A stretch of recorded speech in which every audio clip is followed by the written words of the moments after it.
परात्परखलेश्वर अकारण करुणा वरुणालय भक्तवान शाकल्पतरु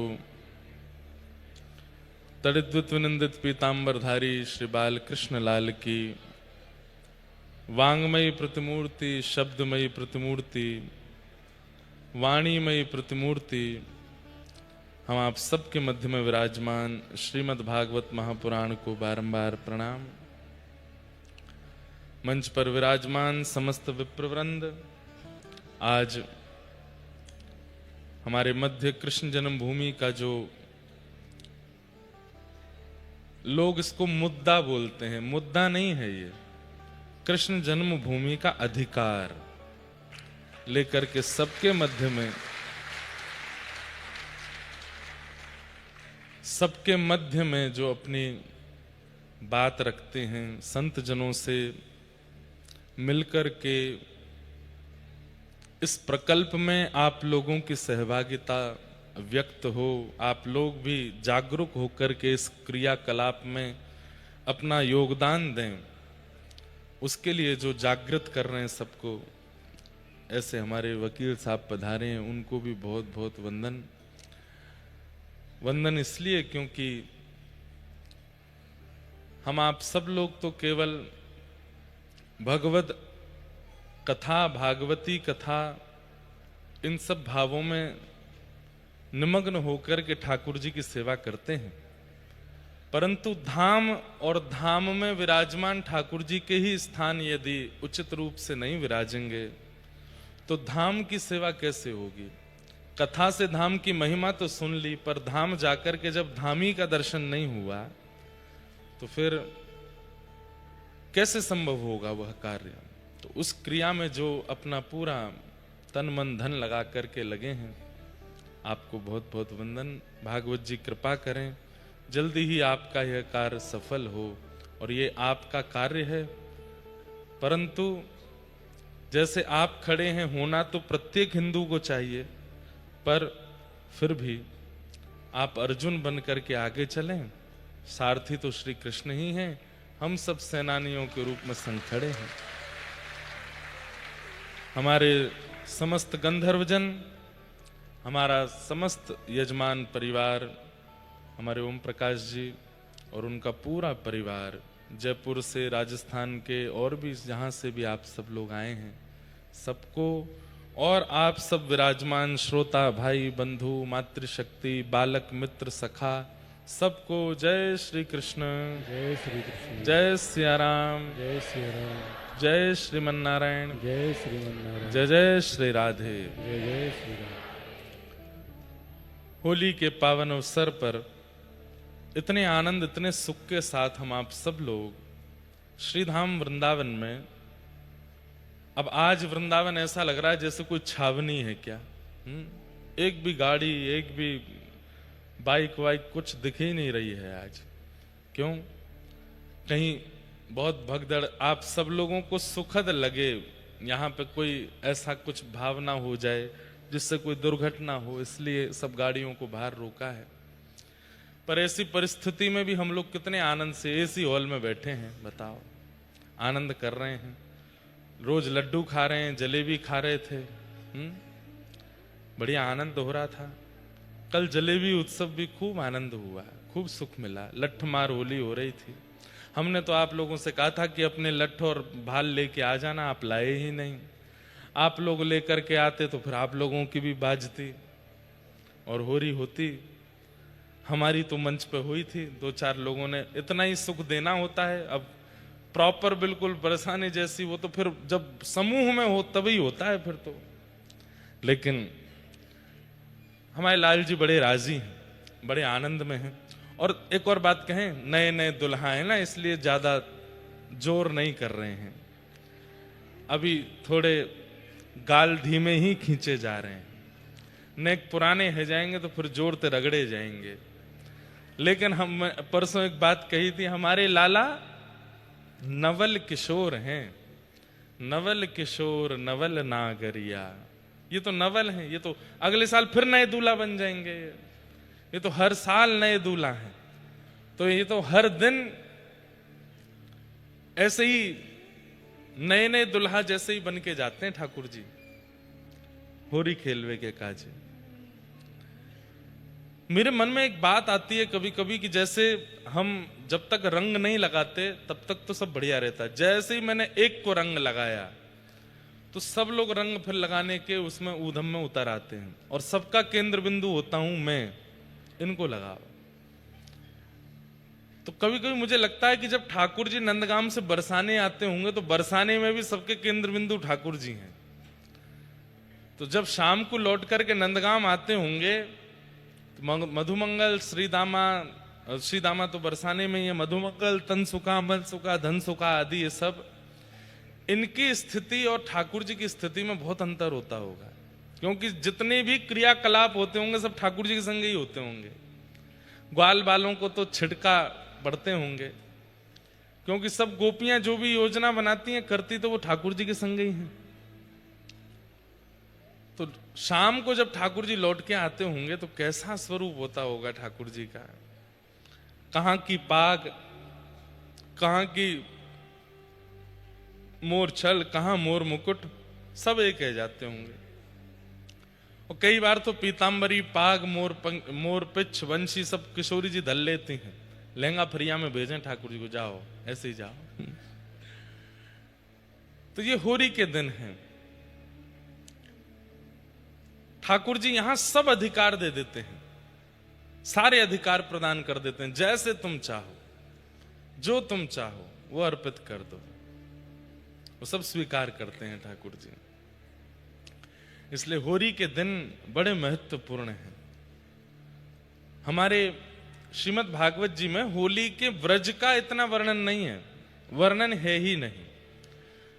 बस रास पंचाध्याय में थोड़ा सा वर्णन आता है कि वो मैंने पहले दिन कहा था कि जब चंद्रमा उदित होते हैं तो जो लाल रेशमी एक रेशे जैसे आकाश में आते हैं, उनको देख के किशोरी जी के मन में आता है कि जैसे प्रियतम के आने पर ये आकाश, प्रियतम रूपी चंद्रमा आने पर ये आकाश रंग रंगित हो गया, ऐसी श्याम सुंदर आकर के भी मुझे रंग रंगित करें। बाकी इसके अलावा ब्रज में कोई विस्तृत होली का स्वरूप नहीं है। तो फिर होली का स्वरूप आता है कहां? द्वारिका लीला में। जब ठाकुर जी द्वारिका पहुंचे, अब देखिए द्वारिका लीला में होली का वर्णन है, पर होली सबसे ज्यादा मनाई कहां जाती है? ब्रज में। कारण क्या है? कई व्रज के भाव ऐसे हैं बंधुओं जिनको गोपनीय रखा गया। गोपनीय मतलब ठीक है प्रकट किया गया उनको, पर प्रत्यक्ष उसका प्रादुर्भाव नहीं किया गया। क्यों नहीं किया गया? किसी वस्तु को प्रकट ना करने के दो कारण होते हैं। सब लोग इधर देखिए, सावधानी से सुनो। किसी भाव को, वस्तु को प्रकट ना करने के दो कारण होते हैं। पहला कारण, सामने वाले कहीं अधिकारी अनधिकारी है कि नहीं, इस बात का विचार करके प्रकट नहीं किया जाता। दूसरा, भाव को प्रकट ना करने का कारण कि वो भाव मुझे इतना प्रिय है, मेरे मन को इतना आनंदित कर देता है, मैं इतना भाव विभोर हो जाता हूं उसका चिंतन करके, ये मुझ तक ही रह आए, मैं सबको कैसे बांटूं इसको, ये मुझे सुख दे रहा है, मैं इससे इतना आनंदित हो रहा हूं, मैं सबको कैसे प्रदान करूं। तो कई कई भाव ब्रज के ऐसे हैं जहां शुक्राचार्य जी बोलना तो चाह रहे हैं, पर मन में सोचते हैं कि मैं ही इनको बोलने में इतना आनंदित हो जाता हूं, चिंतन करके इतना डूब जाता हूं, इसका वर्णन कैसे करूंगा मैं। और परीक्षित के पास 7 दिन बचे हैं बस। यदि होली का वर्णन श्री शुक्राचार्य जी करते तो हमें ऐसा लगता है कि परीक्षित की सप्ताह कथा पूरी नहीं हो पाती। इसलिए शुक्राचार्य जी ने ब्रज लीला में उसका संकेत नहीं किया। संकेत कहां किया? द्वारिका लीला में। बोले द्वारिका में होली का पर्व आया, और उस पर्व के आते ही ठाकुर जी तो खेल नहीं रहे थे। क्यों? होली देखते ही, रंग देखते ही व्रज की याद आती है। तो ठाकुर जी तो केवल खड़े होकर के यदुवंशियों को मंद मंद मुस्काते निहार रहे थे, बस मंद मंद मुस्का के निहार रहे थे। बोल लाला की मैया की, मैया के लाला की, लाला मैया दोनों की जय। सावधानी से सुनो। क्या बता रहा था मैं? हाँ, तो द्वारिका लीला। तो द्वारिका में ठाकुर जी तो केवल ठाड़े हैं और ठाड़े होकर के केवल देख रहे हैं यदुवंशियों को खेलते हुए। तब रुक्मणी आदि सब सखी सब पटरानियों के मन में आया कि चलें श्याम सुंदर के पास न एक रंग लगावें। और जैसे ही जाकर के ठाकुर जी को रंग अंकित किया तो ठाकुर जी बड़े आनंद और भाव से रंग लगवा रहे हैं।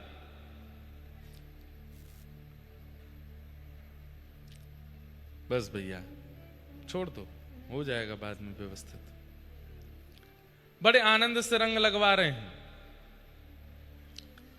लेकिन थोड़ी देर में रुक्मणी आदि केवल रंग नहीं लगा रही हैं, थोड़ी देर में नेक नेक ठाकुर जी को छेड़न लगी, पीतांबरी खींचन लगी, कोई ठाकुर जी के केश में रंग डालन लगी।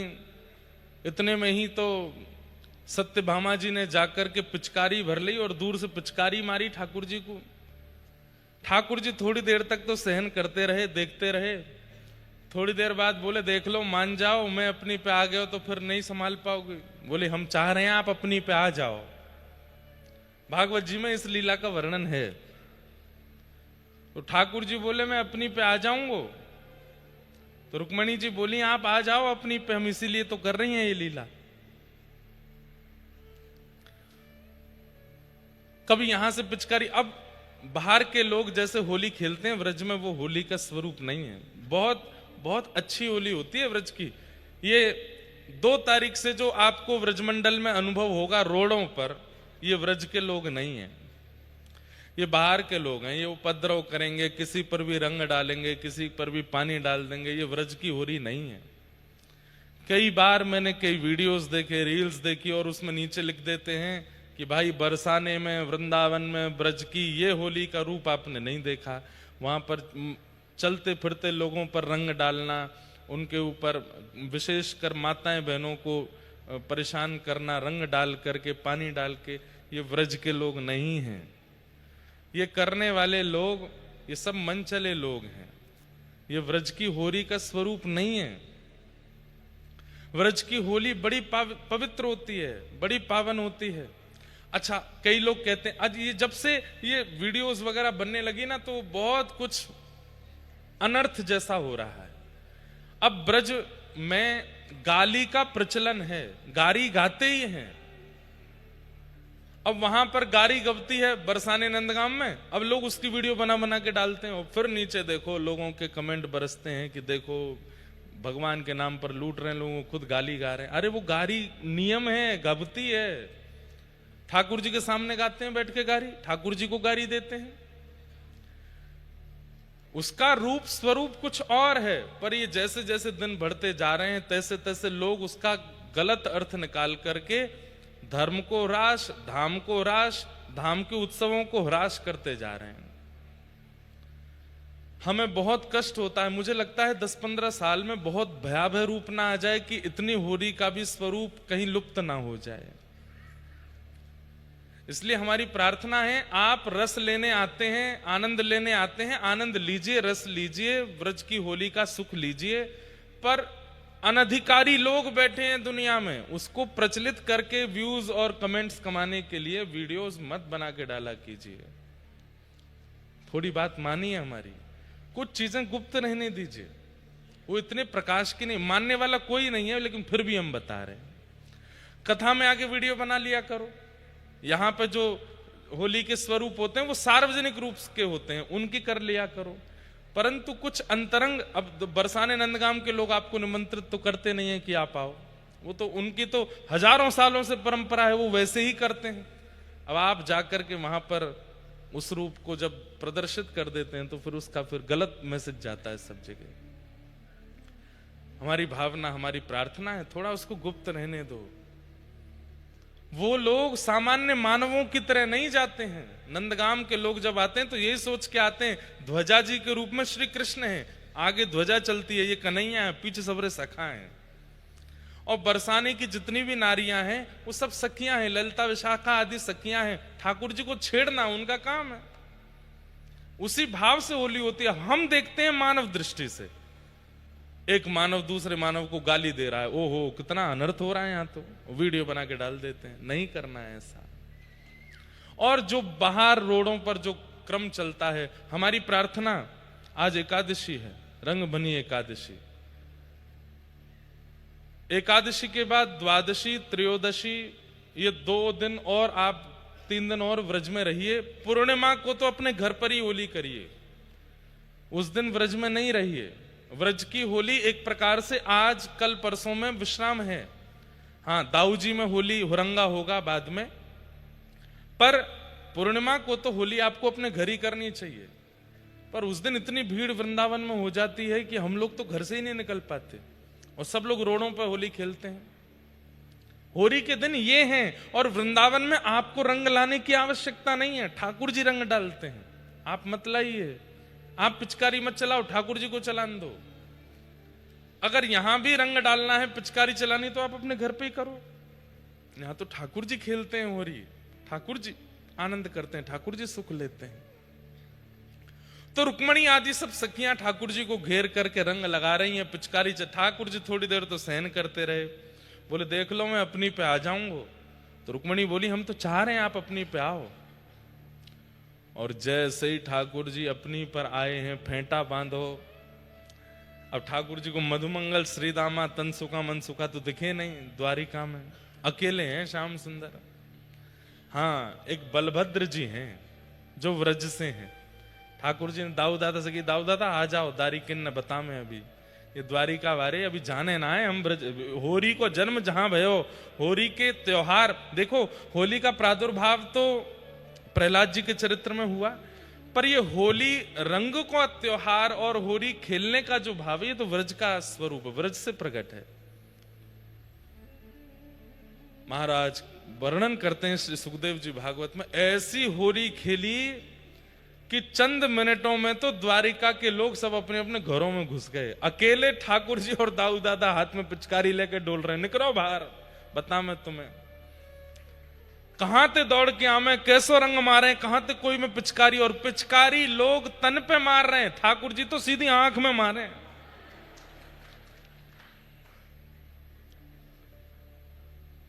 एक वो बड़ा प्रसिद्ध गाते हैं, मुझे स्मृति में नहीं, एक गोपी जाकर के उसकी आंखों में रंग पड़ गया है, तो जाकर के यमुना जी से अपना आंख धोती है, धोते धोते धोते धोते घंटों निकल जाते हैं। तब दूसरी गोपी कहती है, अरे रंग निकर गो, अब कहां धो रही है? तो वो कहे, एरी मेरी वीर मैं कैसे कहूं, कहां बताऊं, कौन सुने, अबीर तो निकल गयो पर अहीर निकरो नहीं, अबीर निकल गो। अच्छा, ठाकुर जी पिचकारी से थोड़ी मार रहे हैं, पिचकारी तो यहां रे, बाकी जाके सामने ठाकुर जी खड़े हो जाए, वह ध्यान ही ना रहे कि पिचकारी मारे, वो तो आंखन ने देखते रह जाए, वो तो मुखमंडल देखते रह जाए। ठाकुर जी आंखन से ही ऐसे सहन चलामे कि वो भूल जाए भागनो, खड़ो हो जाए। ठाकुर जी कहें, और नेक सीधो हो, और सीधो हो जाए, नेक आंख खोल, और जैसे ही आंख खोले सोई ठाकुर जी पेट में दवा में पिचकारी सीधी आंख में ही मारे। आयो मजा। तो ठाकुर जी पिचकारी तो साधन है, बाकी तो मुख सो ही होली खेलें, वो तो नेत्रन सो ही वशीकरण करते भाई होली खेलें। शुकाचार्य जी वर्णन करते हैं कितने इनके कपड़ा फट गए, गहने धुल करके समुद्र में बह गए, और महाराज पूरे द्वारिका में ऐसा उधम मचायो। अब तो सब घबरा रहे हैं, क्यों? ठाकुर जी घर के द्वार खोल खोल के भीतर घुस घुस के होली खेल रहे हैं। खेलोगे होली मेरे संग? सबने हाथ पांव जोड़े। तो जैसे ठाकुर जी को याद आई, बरसाने में मैं जब ऊधम मचाऊं और जब सखी मुंह को पकड़ लें, तब कहा के हाँ हाँ खाओ पड़ो इन पैया, हाँ हाँ खाओ, हाँ हाँ मतलब कान पकड़ो, हाथ जोड़ो, और हाँ हाँ खाने को मतलब के बहुत दुल्लर तिल्लर है कि क्षमा मांगनो, अरे माफ कर दो मुझे गलती है गई, अरे अब नहीं करूंगो, हाँ हाँ खाओ, और परो इन पैया, किशोरी जी के चरणों में सिर झुकाओ, तब छोड़ेंगी आपको। तो आज ठाकुर जी भी सब रुक्मणी आदि पटरानियों से कह रहे हैं, हाँ हाँ खाओ पड़ो मोरी पैया। सबरी सखियां हाँ हाँ खा रही हैं, चरणन में गिर रही हैं।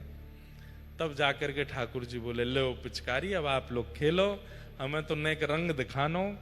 तो ऐसे ठाकुर जी ने द्वारिका लीला में श्रीमद् भागवत में वर्णित होली का रंग लिया, होली खेली है।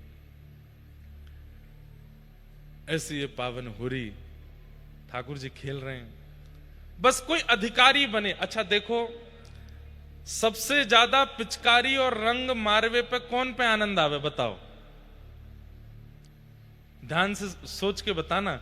सबसे ज्यादा रंग और पिचकारी किस पे डालने में सुख मिलता है? हैं? ना, ये तो घर की बात है। बचनो चाहते हो वापस, बचने सब चाहते हैं। देखो, विचार करने वाली बात है, बहुत सोचने वाली बात है। हैं? क्या कह रहे हो? क्या कह रहे हो? हृदय के सबसे करीब हो, वाप रंग डारवे में आनंद आवे। चल झूठो, सुन भैया, बात है, सुन जा। जो कोरो डोल रहो हो जो कोरो डोल रहो है, एक रंग नहीं लगो है वाकू। वैसे एक प्रकार से कहूं तो मैं, हैं, ऊपर से नीचे तक सफेद है भैया। जब ऐसो निकर के आवे कलफ बारे कुर्ता, एक सरवट नहीं है महाराज, बाल बाल बिल्कुल कड़े हुए हैं, आंख मांख बिल्कुल सदी है, नाक बिल्कुल ठीक है, मेकअप टचअप बिल्कुल बढ़िया करके डोल लो है, और महाराज बिल्कुल अदब से ये चाल ने को लड़खड़ा नहीं रहे है। वही पर रंग डारवे में आनंद आवे। आ जा दारी के तो बता, मैं समझ में आई बात। ठाकुर जी कौन पर रंग डारे हैं? जाके जीवन में कोई दाग ना हो, काम को दाग, क्रोध को दाग, लोभ को दाग। जो कोरो है, ऊपर से नीचे तक बिल्कुल कोरो है, भक्ति भाव रस से इतनो भोंदू बन चुको है, इतनो सीधा है गयो है, इतनो सरल है, इतनो सहज है कि वाकई जीवन में कोई दोष है ही ना, कोई दाग है ही ना। निर्दाग जो है, और निर्दाग है करके जब निकले, गुरु कृपा से बताए गए नियमन को पालन करे, नियम से रहवे वारो मतलब अदब से चले। सुबह उठ करके तिलक स्वरूप लगावे, माला जप करे, एकादशी व्रत करे, अनुष्ठान करे, नियम से रहवे, समय से सोवे, समय से उठे, ठाकुर जी की सेवा पूजा करे, ना कोई से दोस्ती, ना कोई से बैर, राम राम जपे, बिल्कुल प्रेम से रहवे। ठाकुर जी कहें बड़ो निर्दाग डोल लो, यही पे डारो रंग, यही तो खेलूंगा मैं होरी। समझ में आई बात?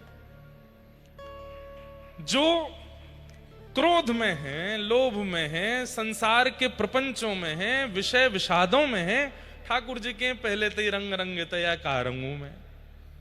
लेकिन जो कोरो है, वह ठाकुर जी ढूंढे। मीराबाई कोरी हैं, मीराबाई कोरी हैं, इसलिए ठाकुर जी ढूंढ रहे हैं।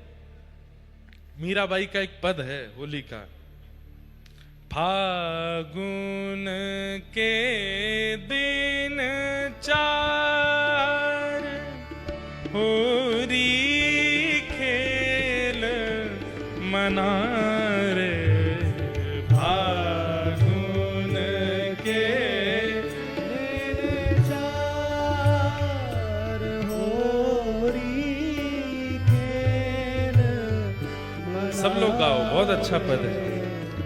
फागुन के दिन 4 होली खेल मना रे, भाल संतोष की केसर घोरी, सील संतोष की केसर घोरी, प्रेम प्रीत पिचकार,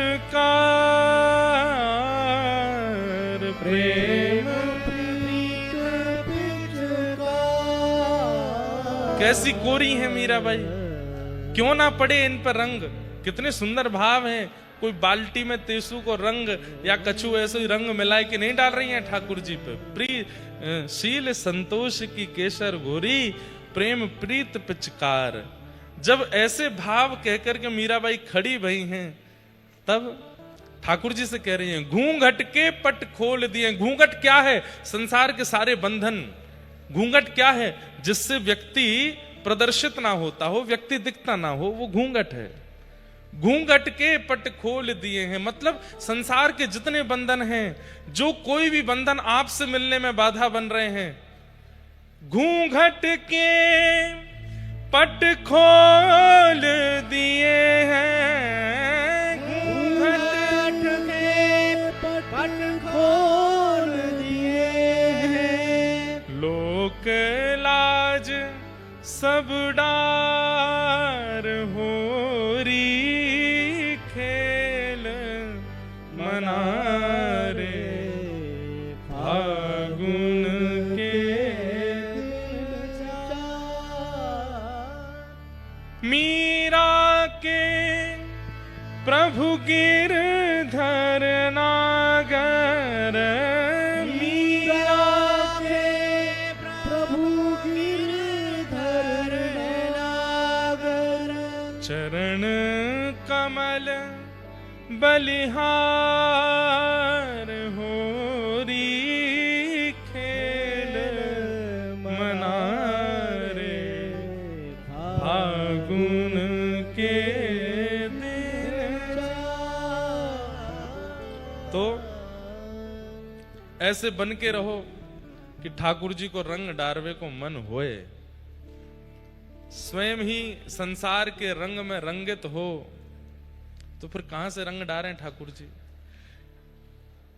एक प्रकार से होली ही ऐसो पर्व है जहां सो कृष्ण भक्ति प्रजायते। ठाकुर जी की भक्ति प्रकट होनी होगी तो इन 40 दिनान में है जाएगी। रंग डार दें बस ठाकुर जी।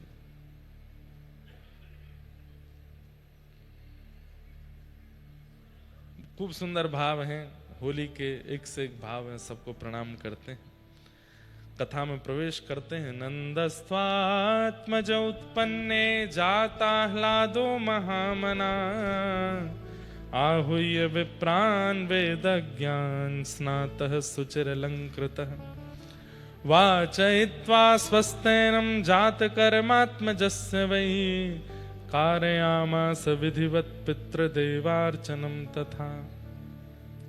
नंद जी के घर लाला भयो है और नंदस्त्वात्मज उत्पन्ने जाता ह्लादो महामनाः। बहुत सुंदर बात। नंद बाबा के चित्त में अत्यंत आह्लाद उत्पन्न हुआ। वास्तव में श्री कृष्ण का प्रादुर्भाव चित्त में ही होता है। अत्यंत प्रसन्नता, अत्यंत आह्लाद। अत्यंत आह्लाद किसको कहते हैं? जो व्यवस्थाओं से आपको प्रसन्न करते हैं वो संसारी विषय है, और जो बिना व्यवस्था के भी आपको प्रसन्न कर दे वो आह्लाद है। अभी आप लोग जमीन पे बैठे हो, पीछे कोई सपोर्ट नहीं है, इतने बढ़िया कोई गद्दे नहीं है, सामान्य सी व्यवस्था है, सामने जालियां लग रही हैं। कभी कभी ऐसा लगता है जेल में बैठे हैं क्या। और कई लोग तो ऐसे पकड़ के कथा सुनते हैं, कैदी, उम्र कैद है गई है, हो ही गई है।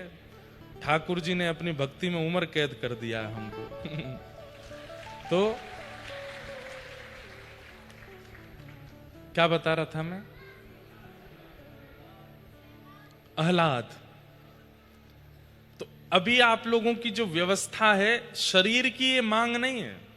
शरीर तो इससे बहुत कुछ अच्छा मांगता है, पर कथा में जब आप लोग बैठते हैं तो उस समय जो आपकी शारीरिक स्थिति है वो अति व्यवस्थित नहीं है, लेकिन फिर भी आप इतने प्रसन्न हो, फिर भी आप इतने आनंदित हो। कई लोगों के नेत्र सजल होते रहते हैं, कई लोग नेत्र बंद करके एक टक 4 घंटे ऐसी कथा सुनते रहते हैं, कई लोग इतने व्याकुल स्थिति में रहते हैं। इस समय अव्यवस्था में जो आपको प्रसन्नता हो रही है, यही श्री कृष्ण है, यही श्याम सुंदर हैं। आप लोग क्यों ऐसा सोचते हैं कि श्याम सुंदर सामने आएंगे तो ही मानेंगे कि ये श्याम सुंदर का दर्शन है? नहीं, आप ये क्यों नहीं मानते? ऐसे किसी विवाह में नहीं बैठ सकते आप, ऐसे किसी के घर के जन्मोत्सव में नहीं बैठ सकते, ऐसे किसी के एनिवर्सरी पार्टी में नहीं बैठ सकते, ऐसे किसी भी सांसारिक लोक रंजन में आप नहीं बैठ सकते।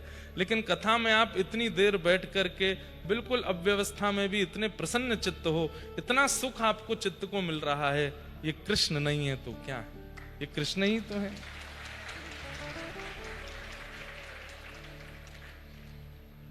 कितने लोग अपना व्यापार छोड़ के, और एक बात बोलूं, गुप्त बात, बोर्ड वाले बच्चे तो नहीं आ पाए, कई ऐसे बच्चे हैं वो बोले री एग्जाम दे लेंगे लेकिन हम तो वृंदावन जाएंगे, कथा सुन के आवेंगे, दोबारा बैक आ जाएगी, री एग्जाम दे देंगे लेकिन कथा में तो जानो है।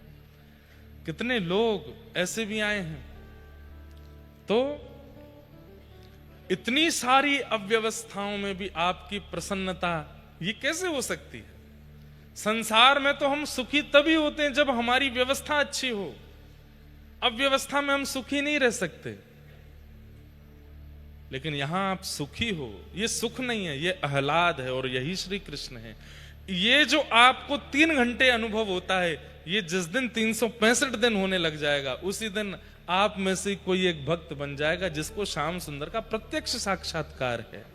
मीराबाई को यह सुख, जो सुख आपको 3 घंटे अनुभव होता है, 2.5 घंटे अनुभव होता है, 4 घंटे अनुभव होता है, मीराबाई को सोते चलते फिरते उठते बैठते खाते पीते हर समय यह सुख अनुभव होता है। अभी कथा कान सुनते हैं, अभी कथा चित्त सुनता है, एक स्थिति हो जाएगी कि रोम रोम और प्रत्येक अंग से यही भाव प्रकट होता रहता है।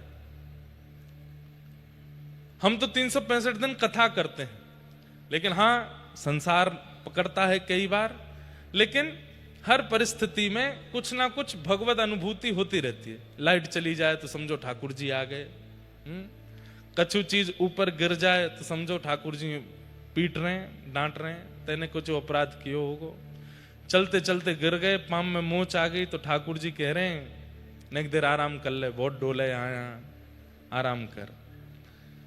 अनुकूल मिल जाए तो कृपा, प्रतिकूल मिल जाए तो कृपा। तुकाराम जी महाराज की पत्नी उनको बहुत डांटती फटकारती थी। छत्रपति शिवाजी महाराज श्री तुकाराम जी महाराज से दीक्षा लेने के लिए गए, तो श्री तुकाराम जी महाराज से छत्रपति शिवाजी ने पूछा कि आपकी इतनी बड़ी आध्यात्मिक स्थिति का कारण क्या है? तो उन्होंने 3 नाम लिए, 2 नाम तो गुप्त थे, उनकी कृपा, इनकी कृपा, और तीसरा नाम अपनी पत्नी का लिया। तो शिवाजी महाराज बोले पत्नी तो आपकी बड़ी प्रतिकूल है महाराज, ये तीसरा नाम मुझे पचा नहीं, वो तो दिन भर आप पे चिल्लाती रहती है, आप पे हाथ तक उठा देती है, आपको इतना खरा खोटा कहती है। बोले इसीलिए तो इतना चिल्लाती मारती पीटती खरा खोटा बोलती है, तभी तो मेरा गृहस्थ में मन नहीं लगता, उतना मन भी मेरा ठाकुर जी में ही लगता है। इसीलिए तो उसकी कृपा है, वो नहीं डांटती फटकारती तो उसमें मन लगा रहता। अच्छा है, विपरीत है तो उसके हिस्से का भी प्रेम में ठाकुर जी से ही करता हूं। तो फिर तो शिवाजी महाराज बोले आप तो संध्या होते ही घर जाते हो, पत्नी के साथ गृहस्थाश्रम का निर्वाह। बोले वो मेरा शरीर करता है, मैं मन से नहीं करता। मन से तो मैं विट्ठल को बिक चुका हूं, और उसमें बहुत बड़ी कृपा मेरी पत्नी की है। वो अगर अनुकूल होती, जैसी मैं चाहता वैसी होती, तो वो जो कुछ प्रतिशत है वो भी वो ले जाती। अच्छा है वो प्रतिकूल है, उतना भी मैं ठाकुर जी को दे देता हूं। ऐसा हम बन जाएं कि हमारे जीवन में आने वाली प्रत्येक प्रतिकूलता, उसमें भी हम ठाकुर जी की अनुभूति करने लग जाएं। अनुकूलता हो, प्रतिकूलता हो, सांझ हो, सवेरा हो, अच्छा हो, बुरा हो, भला हो, हर स्थिति भगवत इच्छा जैसी लगने लग जाए, समझ जाइए कि बस अब आप भक्ति पथ के एक पड़ाव को पार कर चुके हैं। 365 दिन एक ही स्थिति रहे, बस। आह्लाद श्री कृष्ण है। नंद बाबा के चित्त में आह्लाद हुआ है। नंदस्त्वात्मजोत्पन्ने जाताह्लादो महामनाः आहूय विप्रान् वेद ज्ञान स्नातः सुचिरलंकृतः। अत्यंत आह्लाद में आ गए। ब्राह्मणों को बुलाया, ब्राह्मणों ने आकर के स्वस्ति वाचन किया, ठाकुर जी का तिलक करके पूरे व्रजमंडल में बधाई गब रही है, सब उत्सव मना रहे हैं। रमा क्रीडन मभून नृप, हमारे पूज्य नाना जी एक भाव सुनाते थे। नंद बाबा ने इतने रत्न लुटाए, इतने रत्न लुटाए, इतने रत्न लुटाए कि पहले तो कुछ दिन ब्रजवासी लूटने लगे, लूटते लूटते फिर ये हुआ कि अब जेबों में जगह नहीं बची तो घरों में जाके रखने लगे। कहते हैं स्थिति हो गई घरों में भी जगह नहीं बची, तो अब क्या करें, जो लूटा हुआ था उसको दूसरों पर लुटाने लगे। मतलब एक की जगह अनेक नंद बाबा हो गए। हर अटारी पर एक नंद बाबा जैसा एक ब्रजवासी खड़ा है, और वहां नंद बाबा नंद भवन पर लुटा रहे हैं, थोड़ी दूर पर एक अटारी पर एक दूसरा ब्रजवासी भी नंद बाबा बन के वो भी लुटा रहे है। क्यों? इतना लूट चुका है कि इतना हो गया कि वो भी लुटा रहा है। तो हमारे पूज्य नाना जी कहते, उनके व्रज के साहित्य, व्रज के भाव इतने सुंदर होते थे। इस समय अगर हमारे पूज्य नाना जी होते तो वो नंदगांव बरसाने में ही होते। 85 की उम्र तक हमारे नाना जी ने एक बार भी नंदगांव बरसाने की होली नहीं छोड़ी। दुनिया के लोग वहां लठमार देखने जाते हैं, गारी सुनने जाते हैं, जो भी करने, हमारे नाना जी समाज सुनने जाते, समाज में गाते थे बैठ के। ऊपर समाज होती थी और समाज में एक पक्ष दो पक्ष आमने सामने बैठ करके हेरी है हो कर करके गाते थे। उसमें बैठ के नाना जी हमारे उसका रस लेते और रोते रहते। नंदगांव में श्री ठाकुर जी मंदिर से बाहर निकल के विराजते हैं होली के दिनों में, और फिर उनके सामने होली खेलते खेलते फिर वो नीचे गांव में आती है और लठमार का रूप धारण होता है। हमारे नाना जी हर वर्ष जाते थे। ठाकुर जी के सखाई थे वो, कोई ऐसे अद्भुत भाव थे उनके। तो वे कह रहे हैं, लाला ये रमा क्रीडन मभून नृप को मतलब कहा है। मैंने कहा मतलब है नाना जी? बोले या को मतलब है कि लक्ष्मी नृत्य कर रही है व्रजमंडल में। मैंने कहा अच्छा कैसे? अब या के पीछे भाव का है? तो हमारे नाना जी कहते, बोले लाला देख, अवतार जब ठाकुर जी लेवे ना तो अपनी दूसरी पत्नी को सुख देवे जामे। दूसरी पत्नी कौन है? भूदेवी, श्रीदेवी और भूदेवी। श्री हैं लक्ष्मी और भूदेवी पृथ्वी। तो ठाकुर जी सदा श्रीदेवी के पास रहे में, लेकिन जब अवतार लेके आमे तो भूदेवी पर कृपा करवे जामे। लेकिन यावार श्री कृष्ण इतने सुंदर, इतने मनोहर बन के आए कि लक्ष्मी बोली ऐसे सुंदर श्याम सुंदर को स्पर्श या भूदेवी को मिलेगो तो वाके चित्त में ईर्ष्या आ गई, न प्रतिस्पर्धा आ गई। मैं ऐसा कहा करूं कि ये स्पर्श भूदेवी को नहीं मिले, मुंह को ही मिल जाए। तो लक्ष्मी साक्षात नंद बाबा के तहखाने में आके बैठ गई, और जैसे ही नंद बाबा ने लुटानो शुरू कियो, अब नंद बाबा तो ने की सोच के जाते कि इतना ही लुटाऊंगो, लेकिन लौट के आके देखते तो तिजोरी भरी पड़ी है, तो सोचते मैं और लुटाए दूं। लो फिर लौट गया तो फिर भरी पड़ी है, तो इतनो लुटायो, इतनो लुटायो, इतनो लुटायो, इतनो लुटायो कि ब्रजवासी लूटते लूटते हार गए। ब्रजवासी इनके घर भर गए, ब्रजवासी लुटाने लगे। एक स्थिति ऐसी आई कि अब लूटवे वारे नहीं बचे, सब लुटावे को खड़े हैं। जो नीचे खड़े हैं वो सब भी अपनी अटारीन पे पहुंच गए, क्योंकि उन पे भी इतने सामान है लुटावे को। तब स्थिति क्या हुई? बोले लुटाते लुटाते रत्न जवाहरात आदि आदि सब सामग्रियां व्रजमंडल की रज में मंडित हो गईं। जय हो में आ गए और इतनो लुटायो कि संपूर्ण व्रजमंडल में अब लूट व्यवहारे नहीं बचे, सब लुटाए व्यवहारे हैं। तो कहा भयो, लुटाते लुटाते जितने रत्न जवाहरात हीरे आदि माणिक सब ब्रजमंडल में छा गए। जा भूदेवी को सुख देवे के लिए श्री ठाकुर जी आए हैं। अब भूदेवी श्रीदेवी दोनों एक साथ रह गई हैं। रमा क्रीडन मभून नृप, पूरे व्रजमंडल की रज को, पूरे व्रजमंडल की धरा को रमा ने भी आच्छादित कियो है, लक्ष्मी ने भी आच्छादित कियो है। ठाकुर जी को प्रादुर्भाव भयो। 6 दिना बाद एक राक्षसी आई, जाको नाम है पूतना। रूप बदल करके आई, अति सुंदर रूप धारण करके आई। सब वाक्य रूप को देखवे के काजे मोहित है गए। कोई वाक्य नेत्र देख रहे हो, कोई चाल देख रहे हो, कोई वाक्य वस्त्र देख रहे हो, कोई वाक्य मुस्कान देख रहे हो, कोई वाक्य बोली सुन रहे हो। ऐसी सुंदरी पूतना कि सब वाक्य रूप में मोहित है गए। पूतना को अर्थ कहा है, भक्ति में आने वाली सबसे पहली बाधा। भक्ति में आने वाली सबसे पहली बाधा क्या है? किसी व्यक्ति के स्वभाव को बिना जाने उसके प्रभाव पर आकर्षित होना। ये भक्त इतनी जल्दी प्रभाव से आकर्षित नहीं होते। सब लोग सावधानी से सुनिए, इधर देखो। भक्त का एक स्वभाव होता है, भैया नाम जप करते हो, तिलक स्वरूप लगाते हो, कथाएं सुनते हो, तो आपके अंदर उसके कुछ लक्षण आने चाहिए। और उसमें एक लक्षण यह भी है कि नित्य कथा सुनने वाला व्यक्ति प्रभाव से प्रभावित नहीं होता। कोई बहुत प्रभावशाली उसके सामने प्रभाव दिखाने लग जाए तो वो उससे आकर्षित नहीं होता। भक्त तो स्वभाव से आकर्षित होता है। कई बार हमसे भी कथा कराने वाले लोग आते हैं तो हमको बहुत प्रभाव दिखा देते हैं। हम इतना बड़ा पंडाल बनाएंगे, इतना प्रचार करेंगे, ये करेंगे, वो करेंगे, आपको ये वाली गाड़ी दे देंगे, ये इतने पैसा दक्षिणा दे देंगे, ये कर देंगे। हम सीधे पूछते हैं बदले में क्या, ये बताओ। बदले में महाराज जी हमारा प्रचार कर देना, थोड़ा चुनाव आ रहे हैं।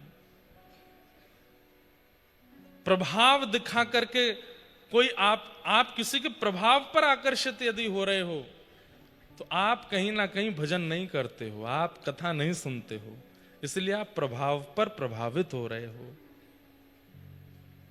आज से 4-5 वर्ष पहले वो कथा भी हुई है यमुना जी के तट पर, जमुना दास की कुटिया में। यजमान भी बैठे हैं उस कथा के, मधुसूदन अग्रवाल जी। और महाराज सवेरे 3:30 बजे से कथा हो रही है। कथा सुनने कौन आ रहे हैं? 5 लोग हैं, 3 गैया हैं, 2 कुत्ता हैं, और कम से कम 50 मक्खी हैं, और 150 मच्छर हैं, और एक और आए, 2 छपकली और थी वह कुटिया में। मुझे आज भी याद है, छप्पर बिल्कुल वैसी कुटिया, और कोविड का टाइम, बाहर निकलना अलाउ नहीं था, तो हम रात में ही कथा कर देते थे 3 से 6, 7। तो 2 दिना तो बढ़िया चलो, तीसरे दिना हमारे पंडित जी 2 पाठ कर रहे थे, तो उनके पीछे से भूसा में से एक, वो झाड़ में से एक छपकली निकल आई। अब कथा तो मैं भूल गया हूं, वही देखूं। तो मैंने इशारों किया, मैंने कि आए भगवाओ, कथा नहीं होगी। तो वो हंसने लगे। मैंने हंस क्यों रहे हो? बोले महाराज जी एक भाग जाएगी, यहाँ तो 150 हैं। मैंने कि यार 150 छिपकली यहाँ पे? तो बोले तो और कहा है, जमुना जी को तट है, सामान्य सी कुटिया है। तो फिर वहां 2 दिखी, इसलिए 2 श्रोता बता रहा हूं मैं। उन श्रोताओं के बीच में भी कथा हुई। वो बिल्कुल प्रभावशाली कथा नहीं थी, स्वभावशाली कथा थी। और अब तो हम चाह के नहीं कर पा रहे हैं, लेकिन मैं करूंगा, मैं मानूंगा नहीं। एक तो वैसी कथा मुझे करनी है फिर से, जहां माइक नहीं होता, लाइट नहीं होती, आकाश के नीचे बैठते हैं, प्रेम से बिल्कुल सुंदर चर्चा होती है, कुछ लोग बैठ करके सुनते हैं, इतना सुख मिलता है उसमें, उसका एक आनंद अलग है। प्रभाव से आकर्षित होना, ये एक प्रकार से पूतना का आपके भक्ति रूपी नंद ग्राम में आगमन है। आपके हृदय रूपी भक्ति के गोकुल में पूतना का आगमन किसी के प्रभाव से अगर आप आकर्षित हो रहे हो तो, चाहे जितने प्रभाव डाल दे व्यक्ति, आप स्वभाव ही देखते हो। सब लोग इधर देखो, ध्यान से सुनो। कुछ ब्रजवासी पूतना पर मोहित होते चले गए, उसके रूप लटके झटके देखने लगे। पूतना ने जाकर के जैसे ही भीतर प्रवेश किया, यशोदा मैया ने देखा अति सुंदर है। अब ये सब कथाएं तो सबको पता है, पर मेरे मन में एक भाव आता है कि यशोदा मैया तो आचार्या हैं। यशोदा मैया तो आचार्या हैं, और आचार्य जानता है कि ठाकुर जी किसको पधराने चाहिए, किसको नहीं पधराने चाहिए। तो फिर पूतना की गोद में ठाकुर जी कैसे दे दिए?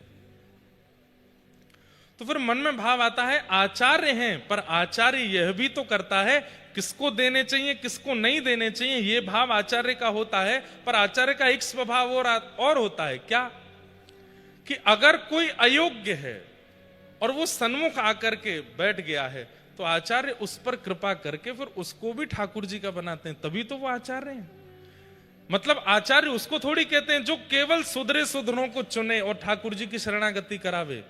आचार्य वह है जो ठाकुर जी से कोसों दूर है लेकिन उसके भी एक गुण को देख करके उसको ठाकुर जी के सन्मुख ले जावे, वही तो आचार्य है। पूतना को देख करके यशोदा मैया पहचान गई है कि अधिकारी नहीं है, लेकिन उसी समय यशोदा मैया ने आचार्य रूप धारण करके मन में विचार किया, कोई इतना समीप आकर के ठाकुर जी के और फिर भी ठाकुर जी से वंचित हो जाए, इससे तो फिर भक्त सृष्टि पर एक अविश्वास हो जाएगा कि बताओ पूतना इतनी पास पहुंच करके भी ठाकुर जी को गोद में नहीं ले पाई, हम लोग प्रयास करके पास पहुंच जाएंगे तो हम कैसे प्राप्त करेंगे। इतनी समीप आ गई है। तब यशोदा मैया ने विचार किया कि अब इस पर कृपा होनी चाहिए और ठाकुर जी उसकी गोद में पधरा दिए। श्रीमद रामानुजाचार्य भगवान, आपने जब देखा रंगनाथ भगवान की सवारी निकल रही थी, प्रसिद्ध कथा है, बहुत ध्यान से सुनना। रंगनाथ भगवान की सवारी निकल रही थी और तभी पूरा नगर रंगनाथ भगवान की सवारी को देखने में मग्न है, लेकिन तभी क्या देखते हैं कि एक परम सुंदरी स्त्री चल रही है और उसके ऊपर छतरी लेकर के उल्टा चल रहा है उसका पति, उसके रूप को देखने के लिए। उसके लिए रंगनाथ जी का प्रभाव उस पर नहीं पड़ रहा। इतने भक्त समाज का प्रभाव, इतना कीर्तन, इतनी जोर जोर से अबीर गुलाल उड़ाए जा रहे हैं, उसका कोई प्रभाव उस पर नहीं। वो तो बस छतरी लेके अपनी पत्नी को देखता हुआ उल्टा चल रहा है। सब लोग हंसी करने लगे, राम राम राम, कितना भोगी, कितना कामी, कितना संसारी जीव है। ठाकुर जी की सवारी के सामने भी पत्नी पर ही इसकी दृष्टि अटकी है। लेकिन आचार्य तो आचार्य है। आचार्य ने देखा और तुरंत अपने शिष्यों से कहा, ये धनुर्दास उसका नाम, धनुर्दास को बोलो मुझसे आके मिलेंगे। धनुर्दास जी के पास जाकर के शिष्यों ने कहा, गुरुदेव ने बुलाया, आचार्य चरण ने बुलाया है। बोले अभी तो मैं नहीं आ पाऊंगा। तो बोले कब आओगे? बोले जब पत्नी स्नान करने को जाएगी उतनी देर में फ्री रहता हूं तब आऊंगा, नहीं तो मैं उसको देखने में व्यस्त रहता हूं। बताइए कैसी आसक्ति देखने में। पत्नी स्नान को जा नहीं रही थी, वो तो गई जबरदस्ती कि आचार्य बुला रहे हैं जाओ, नहीं जाओगे जब तक मैं स्नान करने, तो मैं जा रही हूं स्नान करने, तुम जाओ। दौड़ा दौड़ा गया, आचार्य चरण प्रणाम, स्वीकार करें, जल्दी बताएं क्या आज्ञा। बोले आज सुबह हमने देखा रंगनाथ प्रभु की यात्रा निकल रही थी, पर तुम फिर भी अपनी पत्नी के ऊपर से दृष्टि नहीं हटा रहे थे। क्या करूं महाराज, इतनी सुंदर है वो, उसके रूप के आगे मुझे कोई भाता नहीं।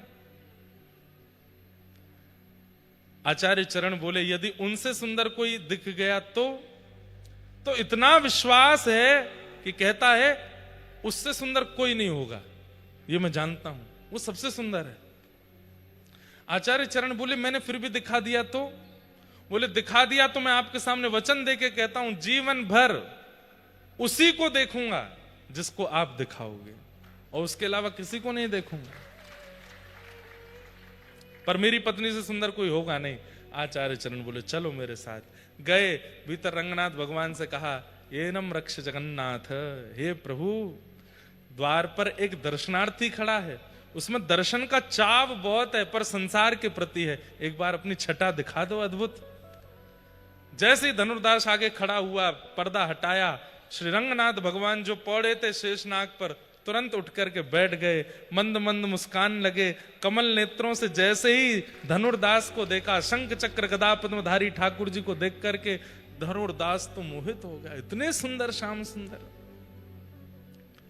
अब तो जैसे ही ठाकुर जी पुनः मूर्तिमत हुए, अब तो धनुर्दास रोने लगा, फिर से दिखा दीजिए, फिर से दिखा दीजिए आचार्य चरण। बोले क्षण भर तो इसलिए दिखाया ताकि ये दर्शन की लालसा तेरे चित्त में आ जाए, पर अब बता है सुंदर, देखेगा अब अपनी पत्नी को? बोले महाराज मेरी पत्नी तो इस सुंदरता की सिंधु यानी कि समुद्र की एक बिंदु के समान है। सिंधु तो ये सामने बैठे हैं, आज के बाद जीवन पर्यंत मैं क्या अपनी पत्नी को भी, हम दोनों अपने नेत्रों से केवल इन्हीं को निहारेंगे और किसी को नहीं। और लगा दिया। आचार्यों का तो स्वभाव है, आचार्यों का तो स्वभाव है अयोग्यों को योग्य बनाना।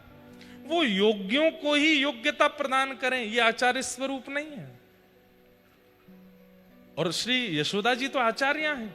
जब उन्होंने देखा कि ये पूतना है, अब देखो प्रकट रूप में, प्रकट लीला में तो वो केवल यशोदा हैं, और वो रूप देख करके अब हम बताते हैं कथा में कि यशोदा मैया के मन में आई, इतनी सुंदर बन के आई है, या गोद में लाला दे दूं, पर वाकई पीछे परोक्ष लीला भी तो है कि वो आचार्य हैं।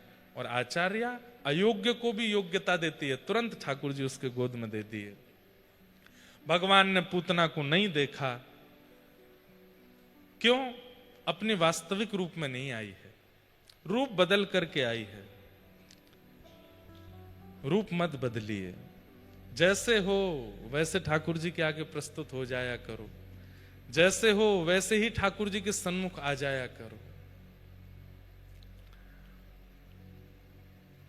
भगवान ने मुख नहीं देखा, जैसे पयोधर मुख में पधराया पूतना ने, आहा, तस्मिन् स्तनं दुर्जरवीर्यमुल्वणं घोराङ्कमादाय शिशोर्ददावथ गाढं कराभ्यां भगवान् प्रपीड्यत प्राणैः समं रोषसमन्वितोऽपिवत्। जैसे ही पूतना ने अपना पयोदर भगवान के मुख में दिया, ठाकुर जी ने पहले उसके विष को पिया, उसके दुग्ध को पिया, रस तत्वों को पिया, पुण्यों को पिया, पापों को पिया, और अंत में प्राण समम रोष समन्वितो पिबत।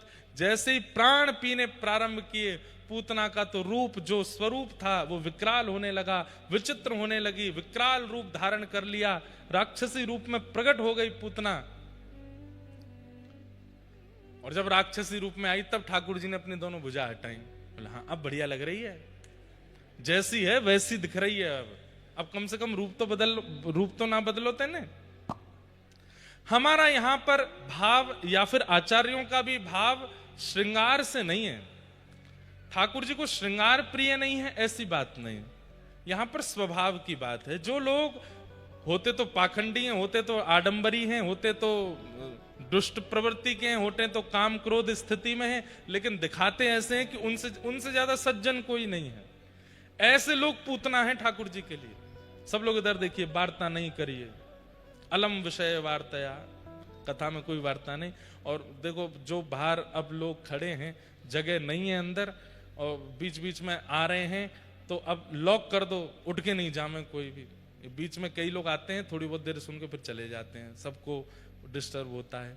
और अब अगर हो सके तो बाहर ही बैठवा दो, भीतर जगह कम है। क्या निवेदन कर रहा था मैं, क्या बता रहा था? हैं? हाँ पूतना, वाह भैया तुमने तो बहुत बढ़िया। सुनो, पूतना 1.5 घंटा से मैं वही बोल रहा हूं, पूतना। क्या विषय क्या बोल रहे थे? हैं? छोड़ो, हम खुद ही सोच लेते हैं। भगवान ने हाँ अपने वास्तविक रूप में आई, तब ठाकुर जी ने उसको देखा। तो लोग अपना रूप बदल लेते हैं। वास्तविक विशेष रूप से आप हैं तो क्रोधी, हैं तो लोभी, हैं तो ईर्ष्यालु, हैं तो छल दल सब भरा पड़ा है, लेकिन दिखाएंगे क्या? किसी व्यक्ति से ईर्ष्या करते हैं, लेकिन वही व्यक्ति सामने आ जाए तो दुल्लर तिल्लर होके पांव छू रहे हैं उसको हृदय से लगा रहे हैं, अरे तुमसे ज्यादा। अब इसमें यह भी एक प्रश्न मुझसे किसी ने किया, महाराज जी मान लीजिए हम किसी से ईर्ष्या करते हैं, वो सामने आ जाए तो सामने भी तो ईर्ष्या नहीं करनी चाहिए, सामने तो प्रेम ही करना चाहिए। हमने कहा उसके व्यक्ति के सामने तो आप प्रेम ही प्रस्तुत करो, पर ठाकुर जी के सामने बता दो, नाथ मेरे अंदर इसके प्रति ईर्ष्या है, कृपा करके इस ईर्ष्या दोष को निकाल दीजिए।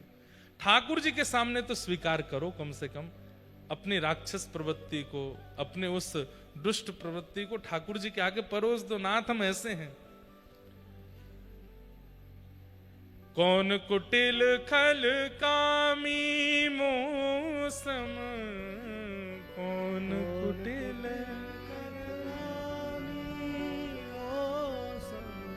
कुब्जा भगवान के सन्मुख आई है, सुंदर नहीं है, 3 जगह से कमर टेढ़ी है, लेकिन चंदन हाथ में लेके जा रही थी।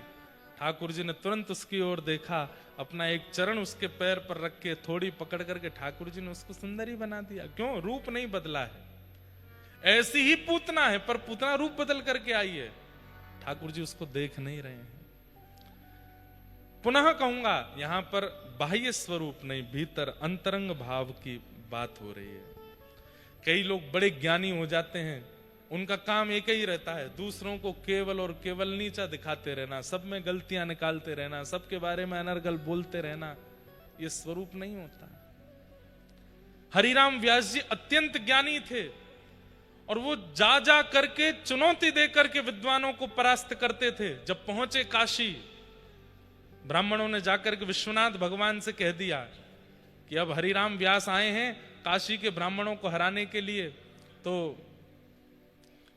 विश्वनाथ भगवान एक विप्र का रूप धारण करके गए और जाकर के हरिराम व्यास जी से केवल एक प्रश्न किया। क्या? बस इतना बता दीजिए, विवेक किसे कहते हैं? हरिराम व्यास जी बोले, सद असद का जिसको ज्ञान हो गया हो उसको विवेक ही कहते हैं। ये प्रश्न क्यों पूछ रहे हो? बोले इसलिए पूछ रहे हैं कि तुमको विवेक हो गया। हरिराम व्यास जी से बोले। व्यास जी क्रोध में तिलमिला गए, कौन हो तुम, ऐसे कैसे बोल सकते हो? अरे तो विवेक हो गया कि नहीं, यही तो पूछ रहे हैं। क्या तुम पढ़ लिख करके विद्वान इसीलिए बने थे कि दूसरों को हराते ही रहो? अरे विद्वान बने हो तो ठाकुर जी के यश का, ठाकुर जी की कीर्ति का श्रेष्ठ रूप से लोगों के हृदय में संचार करके उनको सुधारो। दूसरों को परास्त करना, हराना, अपनी विजय घोषित कर देना, इसके लिए विद्वान बने हो। हरिराम व्यास जी तो थोड़े घबरा से गए, बोले तुम सामान्य ब्राह्मण नहीं हो, कौन हो, अपना रूप दिखाओ। तुरंत महादेव प्रकट हो गए और प्रकट होकर के कहा, अरे विशाखा। हरिराम व्यास जी बोले, आपने मुझे विशाखा क्यों कहा? बोले नेत्र बंद करो। तुरंत शंकर जी ने सिर पर हाथ धर के पूर्व का रूप दिखा दिया। यही विशाखा सखी हैं जो कलिकाल में हरिराम व्यास के रूप में प्रकट हुए हैं। विशाखा, तुम हरिराम व्यास जी के रूप में आई हो, विद्वान बनकर के इसलिए आई हो ताकि व्रज का प्रचार करो, व्रज का रस के उत्थान करो। जाओ व्रजमंडल, ये लोगों को हराना, दोष निकालना, उनको परास्त करना, इसके लिए विद्वान नहीं बने हो तुम व्रज का प्रकाश करने के लिए विद्वान बने हो। पहुंच जाओ वृंदावन। हरिराम व्यास जी वृंदावन आए। आहा,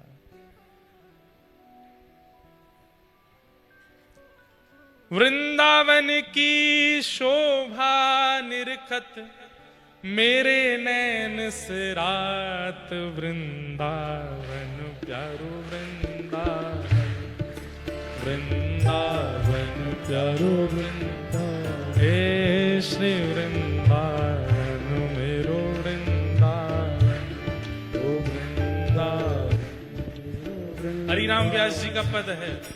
पहली बार वृंदावन आए हैं और वृंदावन की शोभा देख करके, वृंदावन का रूप देख करके व्यास जी गा रहे हैं।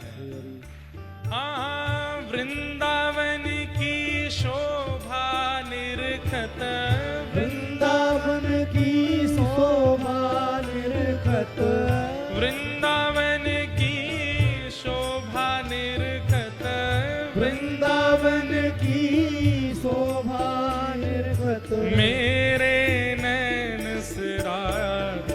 वृंदावन प्यारो वृंदावन, वृंदावन प्यारो वृंदावन, हे श्री वृंदावन प्यारो वृंदावन, हे वृंदावन प्यारो वृंदावन। ऐसे वृंदावन में श्री हरिराम व्यास जी पधारे और फिर वृंदावन का रस के उत्थान किया। तो रूप मत बदलिए, जैसे हो वैसे रहो और अपनी वास्तविकता में रहो, विवेकी बनो। नहीं तो पूतना के रूप जान करके ठाकुर जी क्या पता देखे ही ना। भगवान ने पूतना का वध किया, विशाल विकराल स्वरूप पूतना का नंद भवन के पीछे जाकर के गिरा।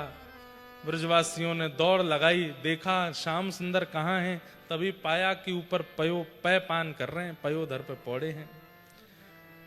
गोपियों ने सबने ठाकुर जी को वहां से उतारा और लेकर के गौशाला गए। हमारे पूज्य नाना जी यहां भी एक भाव कहते थे, वे लाला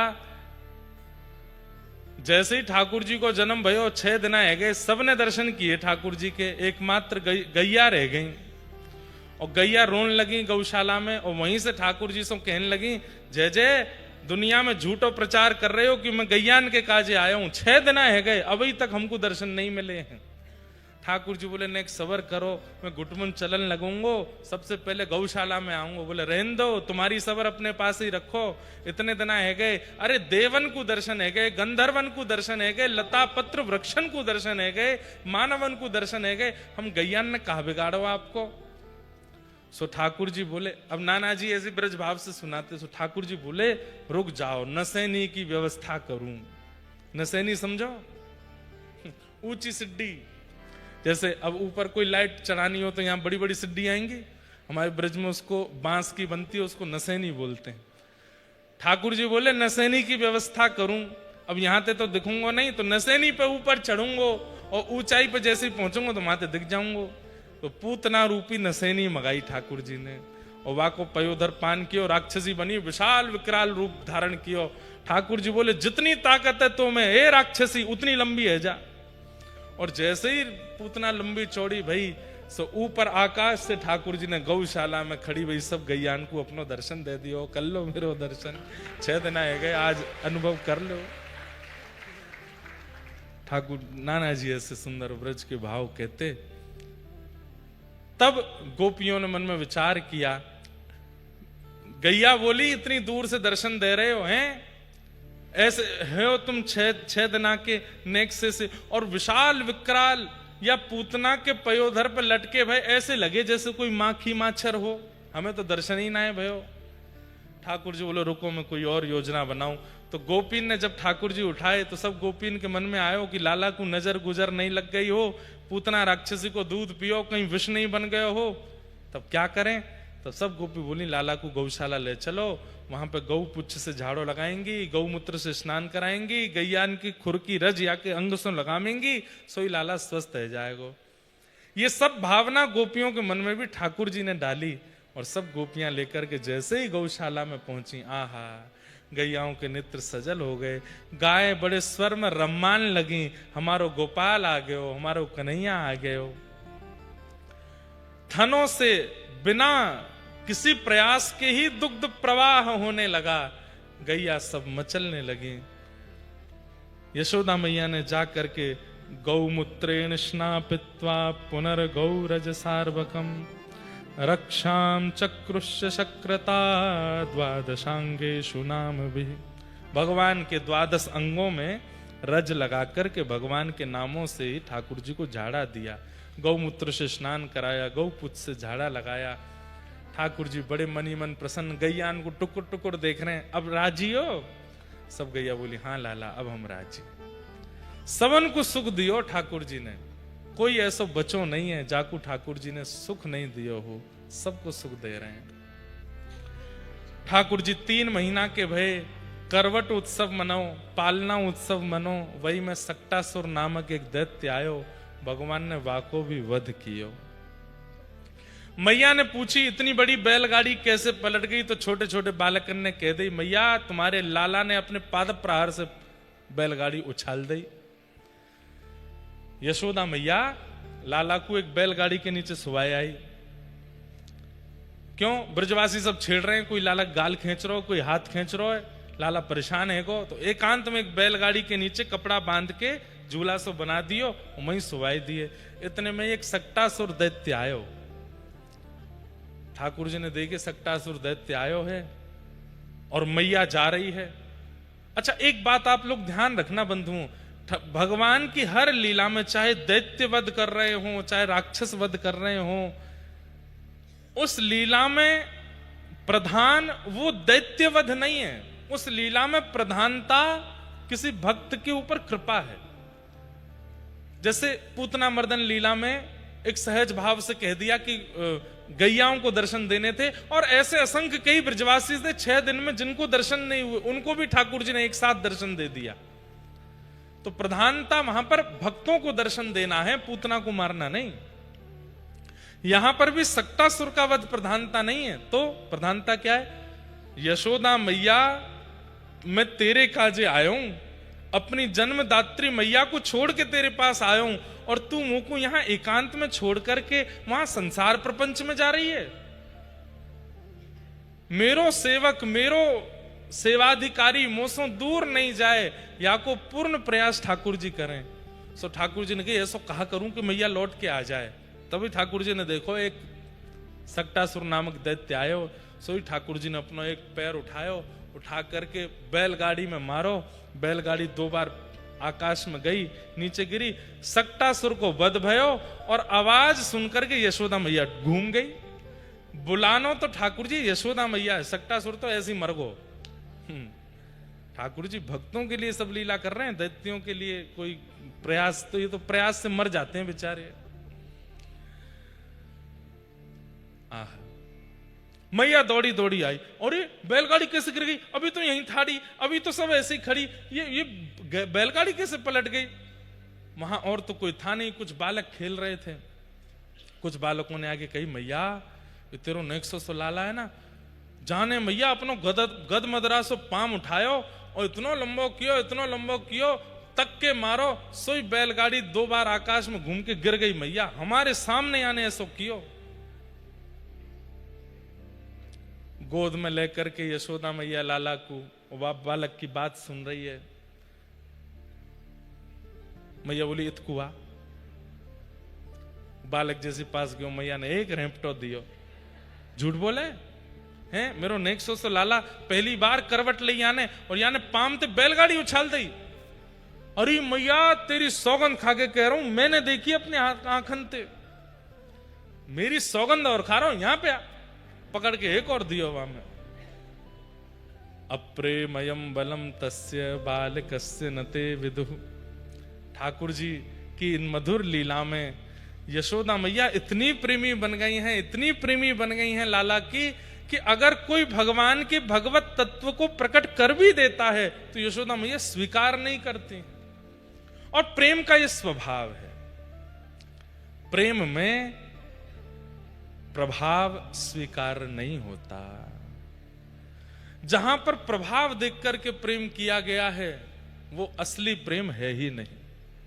आप बहुत धनवान हो, आप बहुत ऐश्वर्यवान हो, आप बहुत संपत्तिवान हो, आप बहुत विद्वान हो, इस वजह से कोई आपका प्रेमी है तो इसका मतलब वो आपका प्रेमी है ही नहीं।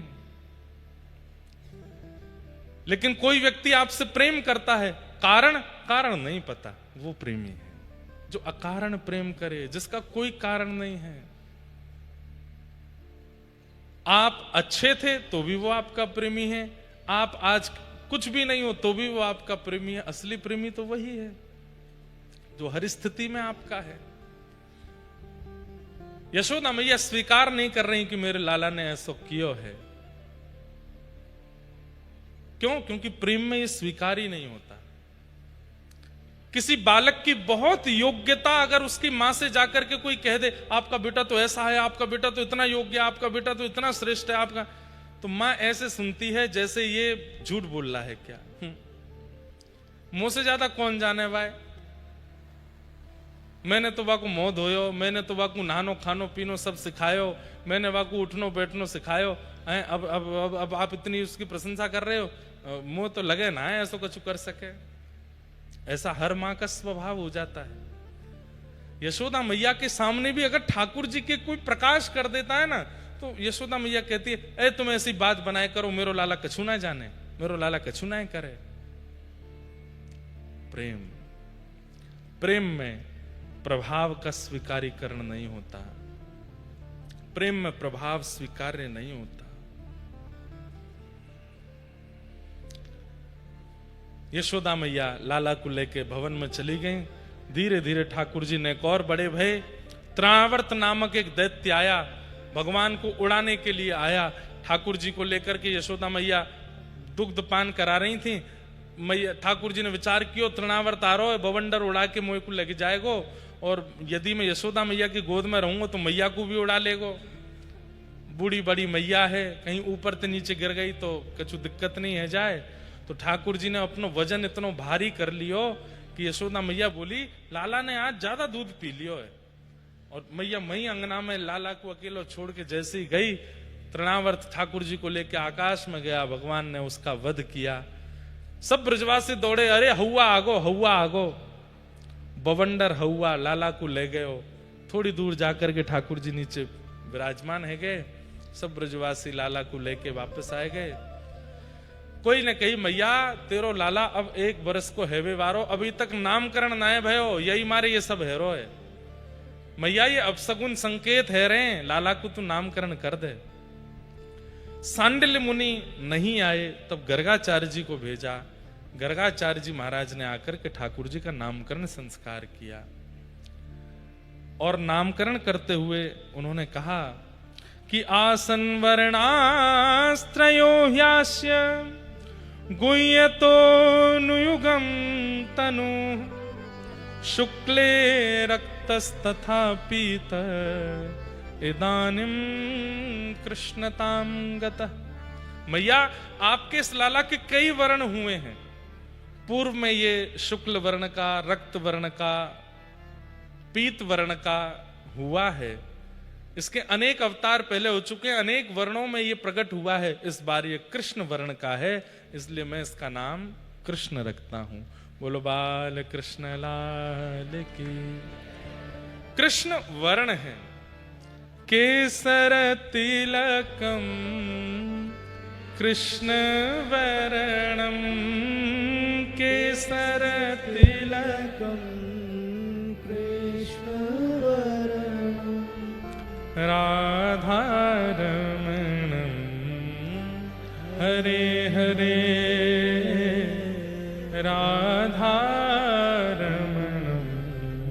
हरे हरे। वैसे ये कोई वैसी बात नहीं, पर मैं भाव से कहूं तो मुझे और आपको, हम तो कहते हैं कि हम सबको मिलवावे वारो हमारो गिरधर लाल। तो लाल जी में, राधा रमण जी में कोई ऐसा अंतर तो नहीं, पर अगर प्रथम बात कहूं तो सबसे पहले हमको आप सबसे मिलवावे वाले राधा रमण जी ही हैं। ये भाव ही है राधा रमणम हरे हरे, जिससे इतने सारे वैष्णव जुड़ पाए, इतने सारे वैष्णव मिल पाए, भक्ति पथ पर आ पाए। तो एक प्रकार से हमको और आपको मिलावे वाले श्री राधा रमण लाल ही हैं। उनकी वजह से ही हम मिले हैं, उनकी वजह से आप मिले हो। ऐसे श्री राधा रमण जी हैं हमारे।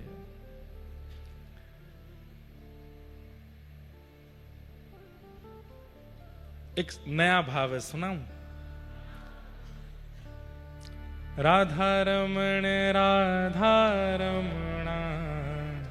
वृंदावन वारे,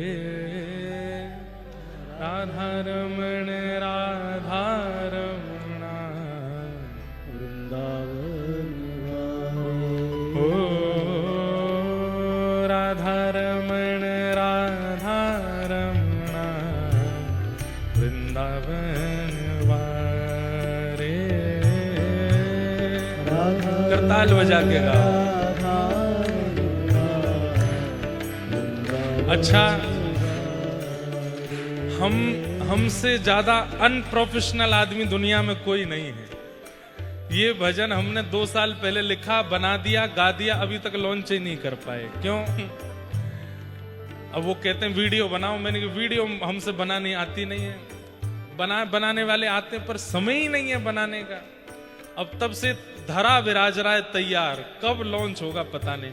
राधा रमणम हरे हरे 3 साल तक बना रखा रहा, फिर कोविड में जाकर लॉन्च हुआ। और अभी होली का एक पद कल आएगा, कल नहीं परसों आएगा। वो अभी 4 दिन पहले ही गाया है, 4 दिन में तैयार हो गया। हमने कि निकाल दो, बोले वीडियो। मैंने कि कोई वीडियो रहने दो, ऐसे ही निकाल दो। तो मेरे को कल एक भैया बोले, आपसे ज्यादा अनप्रोफेशनल आदमी नहीं देखा।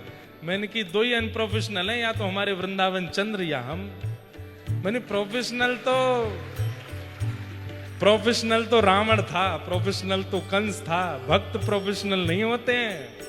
भक्त तो ऐसे ही होते हैं, जो मिल जाए खा लियो, जहां मिल को बैठ गए, जैसो बन को गा दियो, जैसो बन को सुना दियो। लेकिन ये भजन भी बहुत जल्दी आ जाएगा, बहुत सुंदर भाव है। राधा रमण रमणा वृंदावन वारे, राधा रमण रमणा वृंदावन वारे। ओ हे नंद नंदन यशोदा दुलारे,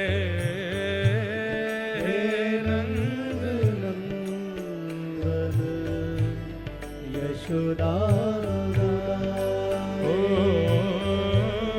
हे नंद नंदन यशोदा दुलारे, हे नंद नंदन यशोदा दुलारे। राधा रमण वृंदावन वारे, राधा रमण करताल बजा के गाओ, एक ताल। ओ वृंदावन वारे प्यारे रमण बिहारी, मोटे मोटे नैन आंखी तिरछी कटारी। वृंदावन वारे प्यारे रमण बिहारी, मोटे मोटे नैन आंखी तिरछी कटारी। ओ मत जइयो मत जइयो, मत जइयो मत जइयो, ओ मत जइयो मत जइयो, मत जइयो मत जइयो, ओ मत जइयो जादू करे गो बिहारी। वृंदावन वारे प्यारे रमण बिहारी, मोटे मोटे नैन आंखी तिरछी कटारी।